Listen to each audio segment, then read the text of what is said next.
مجھ میں کوئی ایسی بات نہیں ہے کہ وہ یوں فریفتہ ہو جاتی، شاید تمہاری کسی صلاحیت کی وجہ سے وہ تمہاری جانب مائل ہوئی ہے۔ سردار نے خیال ظاہر کیا، نہیں، اس کی دلچسپی مجھے پہلے روز دکھائی دے گئی تھی۔ گو یورپین ممالک میں یہ عام سی بات ہے، مگر کافی پرکشش اور خوبصورت قد کاٹ کے جوانوں کو چھوڑ کر اسے میری ذات سے جو عشق ہو گیا تھا وہ ضرور اچنبے میں ڈالنے والی بات تھی۔ اور اب لیزونا کی بات نے میرے شبہ کی تائید کر دی ہے کہ جینیفر مجھ سے کوئی مقصد حاصل کرنا چاہتی ہے۔ سردار نے کہا، اچھا چلو واپس چلتے ہیں، بعد میں لیزونا سے مل کر مزید تفصیلات پوچھ لینا۔ چلو، میں اس سے متفق ہوتا ہوا بولا اور ہم اپنے کمرے کی جانب بڑھ گئے۔ اگلے دن سر شام ہی جینیفر ایک خوبصورت لباس پہنے میرے پاس پہنچ گئی۔ میں نے سردار اور لیزونا کو ساتھ لے جانے پر اصرار کیا، مگر وہ فقط مجھے لے جانے پر بضد تھی۔ مجبوراً مجھے خاموش ہونا پڑا، اس کے پاس اپنی کار بھی موجود تھی۔ ٹریننگ کیمپ سے نکل کر بجائے شہر کی جانب جانے کے وہ باہر کی جانب مڑ گئی۔ کہاں جا رہی ہو؟ میں نے حیرانگی سے پوچھا۔ پہلے لانگ ڈرائیو، اس کے بعد ڈنر کریں گے، دیر ہو جائے گی۔ میں نے فکر ظاہر کی۔ کوئی نہیں ہوتی دیر۔ ایک ہاتھ سے اسٹیئرنگ سنبھالتے ہوئے اس نے اپنا دوسرا ہاتھ میرے ہاتھ پر رکھ دیا۔ جیسے تمہاری مرضی۔ میں نے بحث کرنا مناسب نہیں سمجھا تھا۔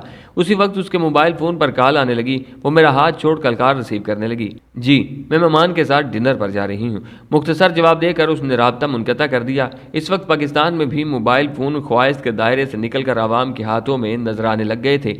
گو میں خود اس نعمت سے محروم تھا، مگر موبائل میرے لیے کوئی نئی چیز نہیں تھی۔ قریباً 10 کلومیٹر کا فاصلہ طے کرنے کے بعد اس نے ایک ذیلی سڑک پر کار موڑ دی۔ کار کے تھوڑا سا آگے بڑھتے ہی میری نظر چھوٹی دیواروں والی فارم نما عمارت پر پڑی۔ گویا وہ ذیلی سڑک کی بجائے اس عمارت تک پہنچنے کا راستہ تھا۔ یہ ہم کہاں جا رہے ہیں؟ میں نے اسے گہری نظروں سے دیکھتے ہوئے پوچھا۔ اس نے ایک بھرپور کہکا لگایا، اسے کہتے ہیں سرپرائز۔ یہ فارم ہاؤس میرے ابو کے دوست کا ہے، آج ہم یہیں ڈنر کریں گے۔ اور فکر نہ کرو، میں نے اسے بتا دیا تھا کہ میرا مہمان ایک مسلم ہے، اس نے گوشت وغیرہ کسی مسلم ہی سے لایا ہوگا۔ مگر ہم تو کسی ہوٹل میں جانے والے تھے نا؟ میں نے ناراضگی سے پوچھا۔ نہیں، اس نے فارم ہاؤس کے داخلی دروازے پر کار روک کر ہیڈ لائٹس بجھائیں۔ اسی لمحے خود کار دروازہ کھل گیا۔ کار آگے بڑھاتے ہوئے وہ تسلی بخش انداز میں بولی، میں نے فقط باہر جانے کی بات کی تھی، اگر تم نے خود سے ہوٹل سمجھ لیا تو میرا کیا قصور؟ یہ کہتے ہوئے اس نے کھلے صحن میں کار روک دی اور ابھی آتے وقت بھی کچھ ایسا کہا تھا کہ لانگ ڈرائیو کے بعد ڈنر کریں گے۔ وہ ہنسی تو کیا یہ غلط ہے؟ یہ کہتے ہوئے نیچے اتر گئی۔ میں بھی دروازہ کھول کر باہر آ گیا۔ اسی وقت اندرونی عمارت سے ادھیڑ عمر کا ایک مرد اور ایک عورت برآمد ہوئی۔ عمارت میں ہر طرف لگے بڑے بڑے انرجی سیورز کی وجہ سے دن کا سا سما تھا۔ انہوں نے قریب آتے ہی جینیفر کو گلے سے لگا کر پیار کیا اور مجھ سے پرتپاک مصافحہ کیا۔ جینیفر نے تعارف کا فریضہ سر انجام دیتے ہوئے مرد کی طرف اشارہ کرتے ہوئے کہا، یہ ہیں جناب انکل اینتھونی گرانٹ اور یہ ہیں آنٹی پیٹریشیا۔ اور پھر میرا ہاتھ پکڑ کر بولی، اور یہ ہیں مسٹر زیشن، جسے میں زی کہہ کر مخاطب کرتی ہوں۔ تم سے مل کر خوشی ہوئی۔ انتھونی نے رسمی انداز میں کہا، اندر چلتے ہیں۔ پیٹریشیا نے مشورہ دیا، بقیہ گفتگو وہاں کریں گے۔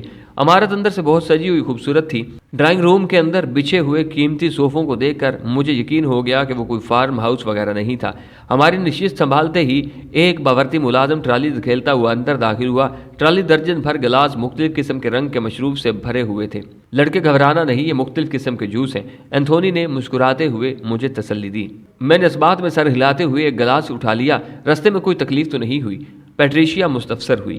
جینیفر نے جواب دیا، ہم کون سا پیدل آئے ہیں آنٹی۔ تو کیسی جا رہی ہے ٹریننگ؟ اینتھونی نے مجھے مخاطب کیا تھا۔ میں نے مختصر کہا، بہت اچھی۔ پیٹریشیا نے پوچھا، اس سے پہلے کبھی امریکہ آنا ہوا؟ نہیں آنٹی، یہ پہلا موقع ہے۔ تو پھر پسند آیا ہمارا ملک؟ اس کے لہجے میں دنیا کی طاقتور مملکت کا شہری ہونے کا غرور کوٹ کوٹ کر بھرا تھا۔ میں نے حقیقت بیان کرتے ہوئے کہا، کیا تبصرہ کروں، آج پہلی بار ٹریننگ کیمپ سے نکلا ہوں اور وہ بھی رات کے وقت۔ اینتھونی نے کہا، اتوار کو چھٹی ہوتی ہے، گھوم پھر لیا کرو۔ اسے ٹریننگ میں پہلی پوزیشن کے حصول کا بخار چڑھا ہے، چھٹی کے دن بھی ٹریننگ میں جتا رہتا ہے۔ کافی دیر سے خاموش بیٹھی جینی نے شوق لہجے میں کہا، ویسے یہ زیادتی ہے اپنے ساتھ کہ امریکہ میں آ کر اس طرح ٹریننگ کیمپ میں محدود ہو کر بیٹھا رہا جائے۔ اینتھونی نے افسوس بھرے انداز میں سر ہلایا، میرا خیال ہے پہلے ڈنر کرتے ہیں، باقی گپیں بعد میں ہانکیں گے۔ جینیفر نے پیٹ پر ہاتھ پھیرتے ہوئے کہا۔ پیٹریشیا اور اینتھونی مسکرا کر کھڑے ہو گئے۔ میں نے بھی ان کا ساتھ دیا تھا۔ وسیع ڈائننگ ٹیبل مختلف لوازمات سے بھری ہوئی تھی۔ لڑکے، چکن اور بیف ایک مسلم کی دکان سے خریدا ہے، بلکہ یہ ساری ڈشیں پکانے والا بھی ایک انڈین مسلم ہے۔ میں نے جینی کی ہدایات پر پورا عمل کیا ہے، تم بے فکر ہو کر ہر ڈش پر ہاتھ صاف کر سکتے ہو۔ شکریہ انکل۔ جینی نے اینتھونی کا شکریہ ادا کرنے میں دیر نہیں لگائی تھی۔ کھانا کھانے کے بعد ہم دوبارہ ڈرائنگ روم میں آ گئے تھے۔ اینتھونی اور پیٹریشیا مجھ سے پاکستان کے بارے مختلف سوالات کرنے لگے۔